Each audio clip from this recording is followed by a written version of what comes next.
आप सभी को अनु का प्यार भरा नमस्कार। आज का पहला प्रश्न है, भारत में कुल कितने गांव हैं। दूसरा प्रश्न है, 18 साल के बाद लड़के अपनी हाइट कैसे बढ़ा सकते हैं। तीसरा प्रश्न है, यूट्यूब पर सबसे लंबी वीडियो कौन सी है।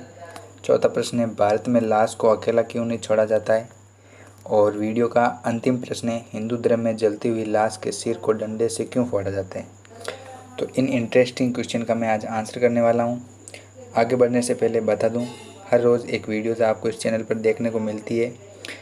यदि आप इन प्रश्नों का एंजॉय करना चाहते हो तो आपको चैनल सब्सक्राइब करके बेल नोटिफिकेशन ऑन कर लेना है।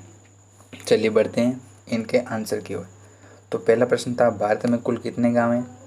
तो उसका सही जवाब होगा, भारत में कुल कितने गांव हैं। आपकी जानकारी के लिए मैं बता दूं, वर्तमान समय में 6,28,221 गाँव हैं। और अगर बात करें भारत में कि किस राज्य में सबसे ज़्यादा गांव हैं, तो इस लिस्ट में पहले स्थान पर उत्तर प्रदेश है, जिसमें सबसे ज़्यादा गांव हैं और उनकी संख्या है 1,07,753। तो बढ़ते हैं अगले प्रश्न की ओर। अगला प्रश्न था, 18 साल के बाद लड़के अपनी हाइट कैसे बढ़ा सकते हैं। तो अच्छी हाइट होने के लिए लोग काफ़ी लंबाई बढ़ाने के उपाय देखते हैं। यह सच है कि हाइट 18 वर्ष की उम्र तक ही बढ़ती है। यदि आपकी हाइट 18 साल से पहले ही रुक जाए तो हाइट नहीं बढ़े, ये ज़रूरी नहीं है। नियमित रूप से व्यायाम, पौष्टिक आहार के सेवन और कुछ आसान लंबाई बढ़ाने के उपाय हैं जो निश्चय ही कुछ इंच तक आपकी लंबाई को बढ़ा सकते हैं। हाइट बढ़ाने के लिए घरेलू उपाय जानने से पहले ये आवश्यक है कि हम ये जान लें कि हाइट रुकने के पीछे क्या कारण है। क्या आपके डीएनए की वजह है या कोई भौगोलिक स्थिति की वजह है। समाधान निकालने से पहले परेशानी का कारण जानना बहुत ज़रूरी है, ताकि इसका इलाज जो आसानी से हो जाए। सबसे आसान लंबाई बढ़ाने का तरीका है एक्सरसाइज करना और हेल्दी फूड को अपनी डाइट में शामिल करना और बढ़िया खाना खाएं। हाई प्रोटीन डाइट लें, अपने खाने में प्रोटीन की मात्रा अधिक कर लें।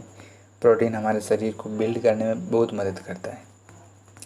हाइट बढ़ाने के लिए योग में सूर्य नमस्कार, ताड़ासन, भुजंगासन, अधोमुख श्वासन जैसे योगों को शामिल करें। ये योग आपकी हाइट बढ़ाने में काफ़ी मदद करेंगे।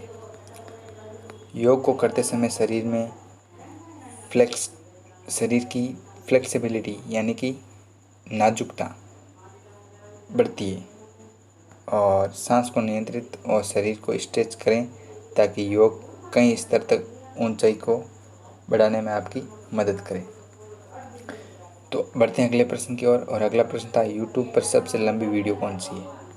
तो जोनाथन हर्चिक ने एक वीडियो बनाई जो कि 571 घंटे 1 मिनट और 41 सेकेंड की थी। और इसको बनाने के साथ साथ उन्होंने क्लॉक को भी यूज़ किया, यानी कि क्लॉक लगाई।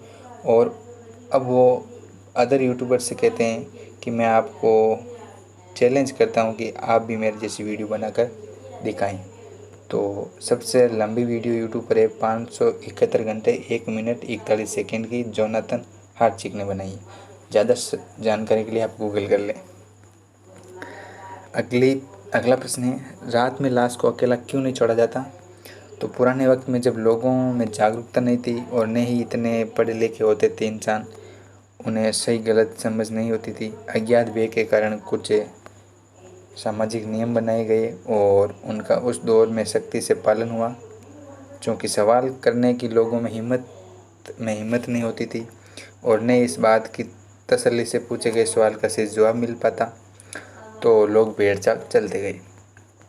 शहीद और पंथ महजूमों के नजाजे या आखिरी रस्में रात में निभाई नहीं जाती होगी, किंतु हिंदू धर्म में ऐसा नहीं है।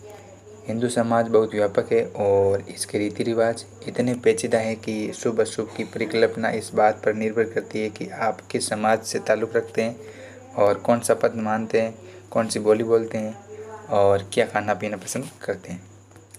शायद उत्तर भारत में परंपरा हो कि लाश को क्रियाक्रम सूरज ढलने के बाद नहीं किया जाता, मगर कम से कम महाराष्ट्र में तो ऐसा नहीं होना चाहिए। पिछले साल कपिल की पत्नी की दादी चल बसी, चूँकि उसकी अंतिम इच्छा थी कि मेरा जो मोक्ष है वो नासिक में हो। और हमें उनकी बॉडी, या फिर यूँ कहें कि कपिल को उनकी सासू की बॉडी है जो पुणे से नासिक ले जाने पड़ी। वहाँ पहुँचते पहुँचते रात में उनको देर हो गई और पंचवटी स्थान शमशान में डेथ सर्टिफिकेट दिखाने के बाद रात करीब 9:45 बजे शमशान के कर्मियों ने दाह संस्कार की तैयारी शुरू की। लकड़ियों हम ही कुछ लोग चुन रहे थे, मगर एक तो बरसात होने के कारण लकड़ियाँ गीली सी थी और बहुत बारिश ही, लिहाज शमशान में कर्मियों को कुछ पैसे लकड़ी डिब्बों से चिता स्थल तक ले जाने के लिए दे दिए। और अब इतनी रात में कर्मकांड के लिए पंडित मिलना मुश्किल था, इसलिए तय हुआ कि ऐसे ही दाह संस्कार कर लिया जाए।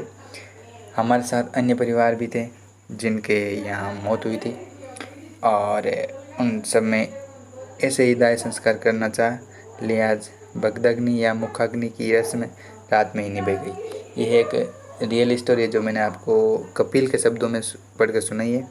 तो देखो, महाराष्ट्र में, जो महाराष्ट्र और नासिक की बात मैं कर रहा हूँ, तो रात को ही अंतिम संस्कार हुआ।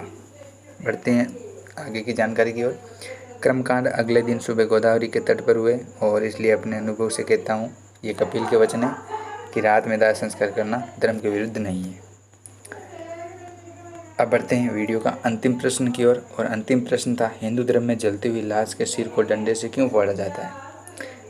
इसका कारण है कि हमारे शरीर में प्रमुख 11 छेद होते हैं और जब हमारा शरीर डेथ है, यानी कि डेड बॉडी को जब जलाया जाता है, तो इन 11 छेदों से शरीर की ऊर्जा बाहर निकलना एकदम पॉसिबल नहीं है, यानी कि निकल भी सकती है और कुछ अनहोनी भी घटना भी घट सकती है। तो उन 11 छेदों से यदि ऊर्जा न निकले और शरीर वायदे हुए कहीं विस्फोट न हो जाए, इसलिए ये जो सिर को फोड़ा जाता है ताकि उससे ऊर्जा है जो रिलीज हो जाए और कोई ब्लास्ट वगैरह न हो। इसके पीछे यही कारण है। अब मैं आपको थोड़ी शब्दों में सुना देता हूँ। मानव शरीर के 11 छेद आपने बताए होंगे, सुने होंगे। उनमें आग जलने वाले शरीर की गर्मी नहीं निकल सकती। सिर को इसलिए फोड़ा जाता है क्योंकि शरीर में जो गर्मी से गैस पैदा होती है, अगर वो ना निकली तो ब्लास्ट हो सकता है। सिर को फोड़ देने से शरीर में जो भरी गैस है वो आसानी से निकल जाती है और ब्लास्ट होना रुक जाता है। तो ये कुछ इंटरेस्टिंग प्रश्न थे। यदि आपको भी ऐसा कोई प्रश्न सूझ रहा हो तो मुझे जाके कमेंट करें, मैं उसे पिक करके आपका आंसर ज़रूर दूंगा। तो बस यही कहूँगा कि वीडियो को लाइक तो करो ही करें, चैनल को सब्सक्राइब कर लो, हमारी फैमिली से आप जुड़ सकते हो। धन्यवाद।